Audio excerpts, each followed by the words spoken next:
Hello my friends and welcome once again to this Red Gaming Tech video and myself, Marta. As always, I'm here with the latest news from the tech world from the last 24 or so hours as of the 15th of April. We've got quite a bit to get through today, but the first topic on our itinerary is regarding the Xbox Series X. So basically this is an update regarding wireless audio and voice chat over USB. Now obviously with the Xbox One, the console did not support wireless audio and voice over USB. They of course used their own Xbox wireless technology for wireless connectivity. And obviously there were limited offerings available for the console when it came to wireless headsets. Now obviously the Xbox Series X does not feature an optical out port, and this raised concerns among players that their headsets would not actually be compatible with the upcoming next generation console. But it does seem that it will support wireless audio and voice chat over USB, and this was according to a comment made by the headset manufacturer Astro Gaming. And they said, quote, "We are working with our partners at Microsoft to roll out a firmware update for Mixamp Pro TR, A50 Plus base station, and A20 headsets by the launch of the Xbox Series X. This update will include the ability to deliver game surround sound and voice chat via USB. Stay tuned for further updates." Now this was via Twitter, so if perhaps you have any further questions for them regarding a specific headset or any further specificities, do ask them on Twitter, but this does seem to pretty much confirm that it will be supporting wireless chat and audio over USB, which is definitely nice that you won't have to purchase a brand new headset, as well as the most likely very expensive console itself. But we're going to move on from the Xbox Series X to something very interesting regarding AMD and their upcoming 5nm Ryzen processors. Now this is very, very interesting and comes to us thanks to a news story from Chain News. Of course, you can find that linked in the description below this video. And of course, from the previous topic, you can find Astro's tweet there for you as well. Now, it is unfortunately not in English, so you're going to have to get your Google Translate on to read it, but basically, the primary topic of this article was about the cut in 5nm and 7nm production orders from Huawei.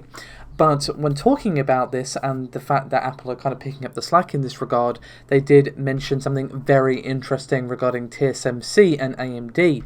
And they said, quote, "TSMC is said to have developed a 5nm enhanced version of its process specifically for AMD, which has a capacity requirement of no less than 20,000 12-inch wafers per month."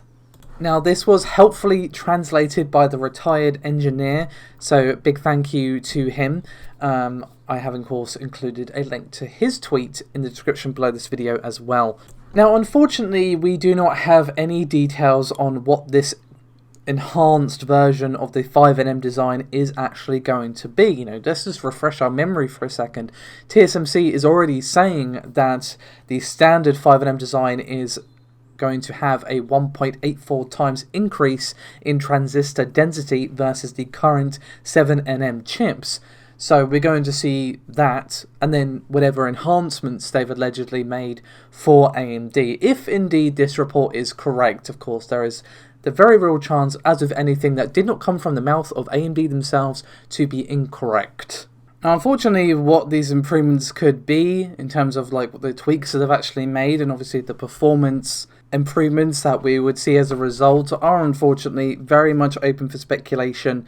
So we're going to have to wait and see. Anyway, we're going to move on now to our next topic, and if we're going to spend quite a while here for Camp Intel, and the first of which is regarding a chipset. Now this is all thanks to a tweet from Momomo, where basically he shows off various sockets from Intel. We have LGA 1151 and also LGA 1200. And basically he's pointing out here that the Comet Lake socket has a different physical socket layout than LG 1151, which would be for Coffee Lake. So the long story short here is that you can't try to throw a Comet Lake CPU into a Coffee Lake motherboard. So unfortunately this does mean that yes, you will need to purchase a new motherboard for a Comet Lake processor if you're currently using Coffee Lake, because they are not compatible due to this particular reason. Now obviously you can find Momomo's tweet linked in the description below this video. So what do we see this time around? Well, it's actually rather interesting because it's going to be something regarding Rocket Lake S. Now you may remember that I touched on Rocket Lake yesterday and how we would most likely start to see information leak out regarding these chips because they were most likely in the hands of Intel's partners who are now going to be messing around with them, doing benchmarks, tweaking, all that sort of stuff. And before I get into the actual specs that we have seen here, I just want to stress that this is a very early engineering sample, so everything I'm about to say is, of course, subject to change. So who we have to thank for this piece of information? We have Rogame over on Twitter, of course, to thank. You can find his tweet linked in the description below this video. So we see, once again, this showing as a treble zero Intel CPU, but we do see 1.8 GHz base, 8 cores, and 16 threads, and Rocket Lake S UDIM 4L ERB. Now I'm sure you're all thinking that 1.8 GHz is too low, but that's once again why I stressed that this is a very early engineering sample. As with anything when it comes to engineering samples, this can change and most likely will change. So just keep that tucked under your hat is all I'm saying. But that's not the only thing we have from Rogame today. We also have a benchmark for Tiger Lake U. Once again, as I said, this is Rogame, and of course you can also find this tweet linked in the description below this video. So we see a time-spy score this time around for the Tiger Lake U coming in at 2.7 GHz. Once again, this is an engineering sample. But what scores do we actually see here? Well, we see a CPU score of 4654 and a graphics score of 883. We also have a 11th gen time-spy score to go from as well. Tiger Lake U i7 1165 G7, 2.8 GHz, CPU score of 4750 and a graphics score of 1150. So lots of juicy stuff there, but the most interesting is obviously the fact that Rocket Lake has been discovered, pretty much flat on the heels of what I was discussing in yesterday's video, should I say, regarding Rocket Lake and how we were going to see some information come out soon.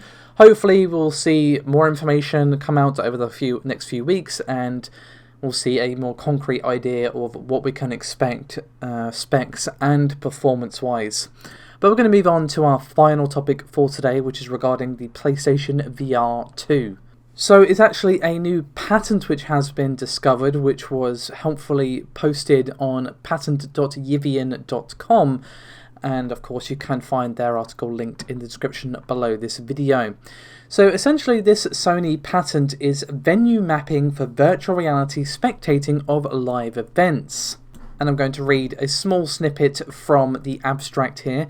Quote, "In some implementations, a method is provided including the following operations: receiving over a network from a client device a request to spectate a live event through a head-mounted display by a virtual reality spectator, assigning the virtual reality spectator to a seat in a venue in which the live event takes place, receiving a plurality of video feeds from a plurality of cameras positioned in the venue, assessing video processing parameters that are stored in association with the seat," blah blah blah blah blah. You get the idea.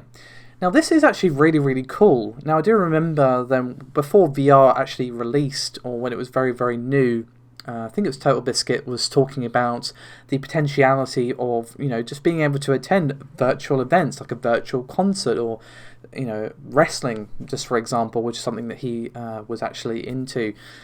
And at the time I thought, yeah, that would be really cool, like events that you would just not really realistically be able to make it to. Like, say, for example, for me, that would be a really cool gig that's taking place in America somewhere. That would not just be realistic for me to get to just for that. So the ability to put on a VR headset and attend that event, not for real, but feel like you're there. Now that has me very, very interested. And if this is implemented in the PSVR 2, I could see much more uptake of this. Now obviously having it for gaming is great. But one of the problems that we've had across all the VR platforms, regardless if it's, the Vive or the new one from Valve, or the Oculus or original PlayStation VR, there was just a lack of killer apps, like killer games, real system sellers that make you want to spend the extra like £100 or dollars or whatever on top of what you've already spent for the console itself. Not exactly cheap, as I'm sure you'd agree. So for you to have more use of this very expensive piece of hardware to be able to virtually attend, gigs or theatre productions or whatever. It could literally be anything where the venue is willing to have these VR cameras sat in a seat. That could be really, really cool and may just add to the value proposition of this particular headset. Let me know your thoughts on this, guys. Would you be interested in something like this? Would this make you more likely to buy a VR headset if this sort of game situation continues as it is? Let me know in the comments, and of course give me your feedback on everything we discussed today. As always, your support really does make a huge difference, so thank you again for watching. Bye bye.